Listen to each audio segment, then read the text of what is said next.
स्वामी लक्ष्मणानंद सरस्वती एक हिंदू संत जिनके बारे में संभवतः आज बहुत कम लोग जानते हैं। कुछ लोग जानते भी होंगे तो भूल चुके होंगे कि स्वामी लक्ष्मणानंद ने हमारे राष्ट्र और धर्म के लिए क्या किया और बदले में उनके साथ क्या हुआ। 23 अगस्त वर्ष 2008 वो जन्माष्टमी का दिन था। ओडिशा के जनजातीय जिले कंधमाल में शंकराचार्य कन्या आश्रम में उत्सव मनाया जा रहा था। दिन भर भजन कीर्तन के कार्यक्रम हुए। संध्या पूजन के बाद स्वामी लक्ष्मणानंद सरस्वती अपने कक्ष में आराम के लिए चले गए। तभी पूरा आश्रम गोलियों की तड़तड़ाहट से गूंज उठा। 25 से 30 हमलावरों ने स्वामी जी के कक्ष को चारों ओर से घेर लिया।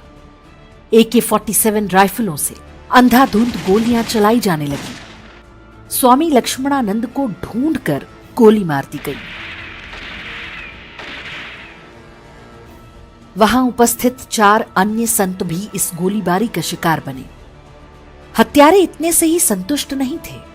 उन्होंने स्वामी लक्ष्मणानंद सरस्वती के शव को कुल्हाड़ी से काट डाला। 84 वर्ष के एक सन्यासी के बर्बर हत्याकांड ने पूरे भारत को झकझोर दिया। कंधमाल के ग्रामीणों में भारी गुस्सा था। सबको पता था कि हत्यारे कौन हैं। पहले भी 8 बार जानलेवा हमले हो चुके थे।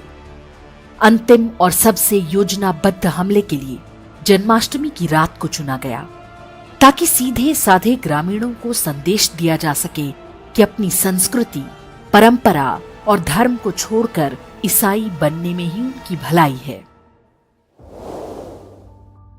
ओडिशा में कंधमाल के गुरुजंग गांव में वर्ष 1924 को जन्मे लक्ष्मणानंद ने युवावस्था में ही संन्यास ले लिया था। उन्होंने लंबे समय तक हिमालय में रहकर साधना की। ईश्वरीय प्रेरणा से वे वर्ष 1968 में कंधमाल लौट आए। यहां उन्होंने जो देखा उससे वे बहुत व्यथित हो उठे। ईसाई मिशनरियां यहां बड़े पैमाने पर धर्मांतरण करा रही थी, जिससे जनजातीय संस्कृति, पूजा पद्धति और परंपरा के आगे गंभीर संकट खड़ा हो गया था। ईसाई मिशनरियों ने कंधमाल में वर्षों से साथ रहने वाले डुंगरिया कोंद ट्राइब और अनुसूचित पानो जाति के लोगों को आपस में लड़ा रखा था। बड़ी संख्या में पानो समुदाय के लोगों को ईसाई बनाने के बाद अब उनकी गिद्ध दृष्टि कोंद जनजाति पर थी। कोंद समुदाय के लोग बहुत स्वाभिमानी और धर्मपरायण होते हैं। वे नियमगिरी पर्वत और नदियों को अपना ईश्वर मानते हैं। कोंद समुदाय के लोग ईसाई मिशनरियों के झांसे में नहीं आए। स्वामी लक्ष्मणानंद ने लोगों को एकजुट और जागरूक करना आरंभ किया। उन्होंने सबसे पहले जनजातीय और दलित समुदायों को शिक्षा से जोड़ा, ताकि वे अपने हित, अहित और चर्च की बुरी नीयत को समझ सकें। ये एरिया को स्वतंत्र खिस्तान बनाने के लिए उनका जो इरादा था, भगवान ने हमको हिमालय से भेज दिया, वो रुक गए। इसीलिए स्वामी जी भगाओ, यहाँ हम लोग को ईसाई तान बनाएंगे। मैं जब तक जिंदा हूं तुमको करने नहीं दूंगा और यहीं से भगा दूंगा। स्वामी लक्ष्मणानंद ने पूरे 4 दशक तक जीतोड़ मेहनत करके कई गुरुकुल, कन्या आश्रम और महाविद्यालय खोले। स्थानीय लोगों के सहयोग से ढेरों स्थानीय प्राचीन मंदिरों का जीर्णोद्धार भी कराया। स्वामी लक्ष्मणानंद वेदांत दर्शन और संस्कृत व्याकरण में भारत के सर्वश्रेष्ठ विद्वानों में गिने जाते थे। उन्हें वेदांत केसरी की उपाधि दी गई थी। उनके गुरुकुल में संस्कृत सीखने के लिए बड़ी संख्या में जनजातीय और दलित समुदायों की बालिकाएं आती थीं। स्वामी जी ने गाय पालन और आधुनिक कृषि से ग्रामीणों को परिचित कराया, जिससे कंधमाल और आसपास के लोगों के जीवन स्तर में सुधार होने लगा था। वर्ष 1986 में स्वामी लक्ष्मणानंद ने भगवान जगन्नाथ मंदिर के देवी देवताओं को एक रथ में बिठाया और 3 महीने तक ओडिशा के वनवासी जिलों से होकर यात्रा निकाली। इस अनोखी रथ यात्रा में ग्रामीणों को शराब से दूर रहने, अंधविश्वास और सामाजिक कुरीतियां त्यागने का प्रण दिलाया जाता। इसी के बाद वे ईसाई मिशनरियों के निशाने पर आ गए, क्योंकि धर्मांतरण के लिए उनका सबसे कारगर उपाय नशाखोरी और अंधविश्वास था। ये वो समय था जब ईसाई मिशनरियां जब चाहे किसी आदिवासी परिवार की जमीन हड़प लेती थीं। अनपढ़ और गरीब आदिवासी अपने अधिकारों के प्रति इतने सचेत भी नहीं थे कि वे थाने या कोर्ट जाकर शिकायत कर सके। स्वामी लक्ष्मणानंद ने लोगों को एकजुट करके कानूनी रूप से लड़ने के लिए जागरूक करना आरंभ किया। ओडिशा के जनजातीय क्षेत्रों में स्वामी लक्ष्मणानंद के बढ़ते प्रभाव से ईसाई मिशनरियों का धंधा बंद होता जा रहा था। दूसरी ओर सोनिया गांधी के नियंत्रण वाली केंद्र सरकार ने धर्मांतरण गिरोहों को देश भर में खुली छूट दे रखी थी। विदेशों से भारी फंडिंग आ रही थी। उन दिनों हिंदुओं को आतंकवादी और हिंसक सिद्ध करने के लिए कांग्रेस ने पूरी शक्ति झोंक रखी थी। ये वो परिस्थितियां थीं जिन्होंने ओडिशा के इस सबसे लोकप्रिय संत की हत्या की पृष्ठभूमि तैयार कर दी।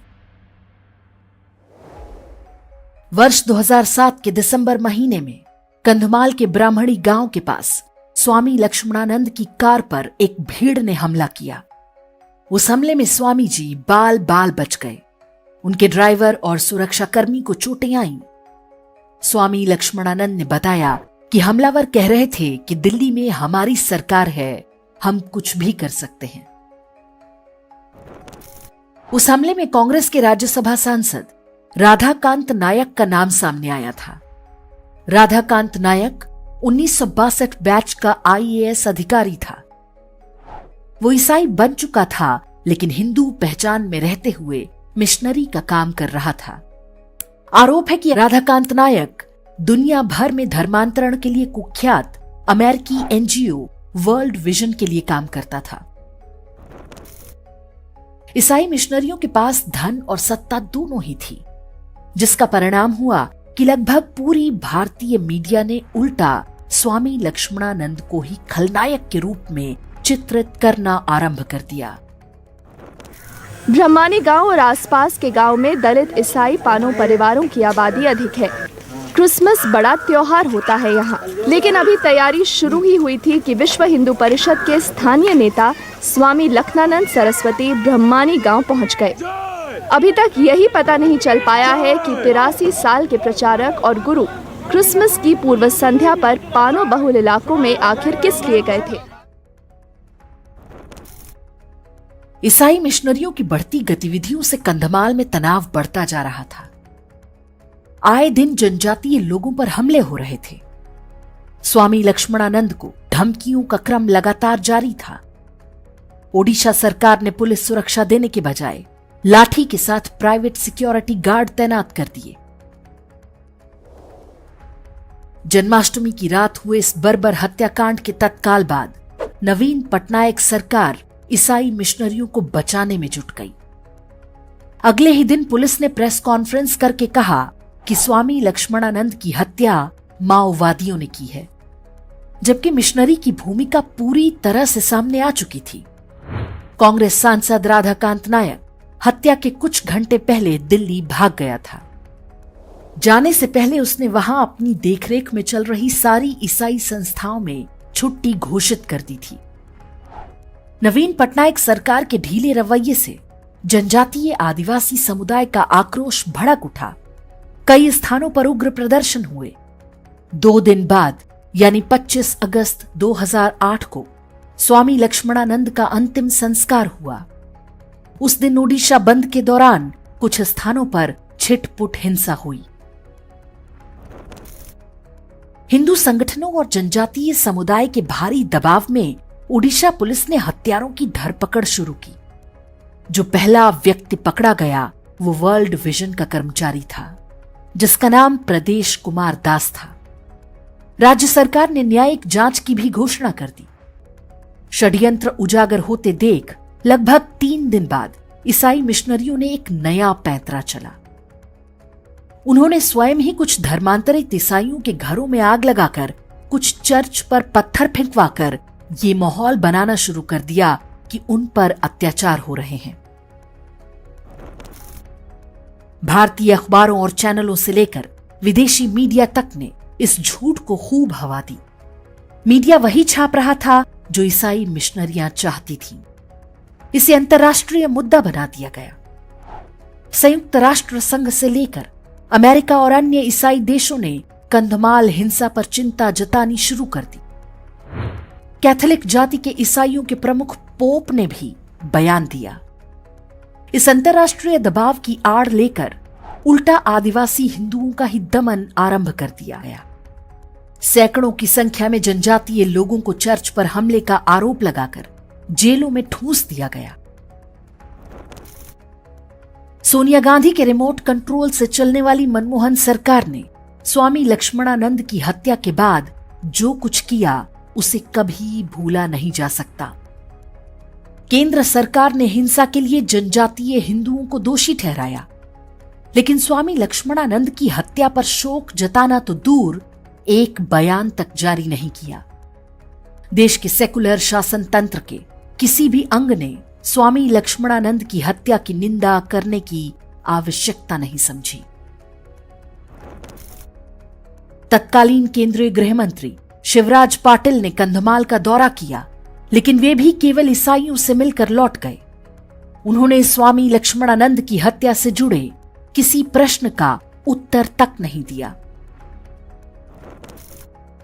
केंद्र और ओडिशा की सरकारों ने कंधमाल में हिंसा पीड़ितों के लिए वित्तीय सहायता की घोषणाएं की।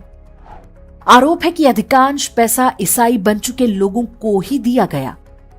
दंगा पीड़ित हिंदुओं को यह संदेश दिया गया कि इस दुर्भाग्य का कारण उनका धर्म है। ओडिशा पुलिस की जांच में माओवादियों को दोषी ठहराया गया। चार्जशीट में नक्सली नेता सब्यसाची पांडा का भी नाम आया। वर्ष 2013 में जिला न्यायालय ने स्वामी लक्ष्मणानंद की हत्या के लिए 7 ईसाइयों को दोषी ठहराया। ये सभी पानो समुदाय के थे। सातों हत्यारे जन्म से ईसाई नहीं थे, वे कुछ वर्ष पहले ही कन्वर्ट हुए थे। चर्च ने उन्हें प्यादे की तरह प्रयोग किया था। हत्या का षड्यंत्र रचने वाले वर्ल्ड विजन को पूरी तरह से बचा लिया गया। कंधमाल हिंसा की जांच के लिए बने न्यायिक आयोग ने 2015 में अपनी रिपोर्ट सौंपी, लेकिन नवीन पटनायक सरकार ने उसे कभी सार्वजनिक नहीं होने दिया। हिंदू समाज आराध्य पुरुष जानी जानिक हिंदू समाज को उत्क्षिप्त करने, विभ्रांत करने एवं नेतृत्व विहीन करने ये गोटे भयंकर अराष्ट्रीय षड्यंत्र जार खलनायक हेले ओडिशार मुख्यमंत्री विभाग इंगित सब काम चले। इस पुस्तक को देखिए, नाम है हु किल्ड स्वामी लक्ष्मणानंद। लेखक का नाम है एंटो अक्कारा। ये व्यक्ति स्वयं को पत्रकार बताता है। वास्तव में वो कैथोलिक जाति के चर्च की पत्र पत्रिकाओं में लेख इत्यादि लिखता है। किताब की प्रस्तावना पत्रकार कुलदीप नैयर ने लिखी है। इसकी समीक्षा छापने वालों में the telegraph, news agency PTI, the Hindu और टाइम्स ऑफ इंडिया जैसे मीडिया संस्थान हैं। किताब के माध्यम से ये नैरेटिव गढ़ा गया है कि स्वामी लक्ष्मणानंद की हत्या ईसाई मिशनरियों ने नहीं की। इससे पता चलता है कि ईसाई मिशनरियों का प्रोपेगेंडा तंत्र किस तरह से काम करता है। हम जिन्हें निष्पक्ष मीडिया संस्थान समझते हैं, वो कैसे उस ईसाई नेटवर्क की कठपुतलियां हैं। कंधमाल में आज भी ईसाई आतंक हावी है। 2016 में न्यूज पोर्टल फर्स्ट पोस्ट में छपी एक रिपोर्ट के अनुसार कंधमाल जिले में 1200 से अधिक चर्च हैं। औसत के हिसाब से 125 ईसाइयों पर एक चर्च। इस एक जिले में 300 से अधिक देशी विदेशी ईसाई संस्थाएं सक्रिय हैं। इनमें दक्षिण कोरिया से लेकर दक्षिण अफ्रीका तक के मिशनरी हैं। एक छोटे से गांव बरकम्मा में 37 पादरी काम कर रहे हैं। केंद्र में भाजपा सरकार बनने के बाद ईसाई धर्मांतरण गिरोहों की विदेशी फंडिंग बहुत हद तक कम हुई है। स्वामी लक्ष्मणानंद की हत्या का षड्यंत्र रचने वाले वर्ल्ड विजन का FCRA रजिस्ट्रेशन रद्द किया जा चुका है। इसके कारण कई ईसाई मिशनरियां बोरिया बिस्तर समेटकर भारत छोड़ने को विवश हो रही हैं। ओडिशा में 1967 से ही एंटी कन्वर्जन लॉ लागू है। इसके बावजूद जनजातियों और उनकी परंपराओं के साथ जैसा खिलवाड़ होने दिया गया, वो भारत के सेकुलर तंत्र के बारे में बहुत कुछ कहता है। ईसाई मिशनरियों ने स्वामी लक्ष्मणानंद सरस्वती के शरीर की तो हत्या कर दी, लेकिन वे उनकी आध्यात्मिक चेतना को नहीं मार सके। समाज में उन्होंने जो जागृति पैदा की, वो हर दिन के साथ फल फूल रही है। ये बताती है कि जीवित समाज अपनी लड़ाई अपने दम पर लड़ते हैं। वे किसी सरकार या सत्ता के भरोसे नहीं बैठते। स्वामी लक्ष्मणानंद ने कंधमाल में जो क्रांति की, आवश्यकता है कि हम उसे पूरे देश में फैलाएं। एक साहसी वीर सन्यासी का बलिदान तभी सफल होगा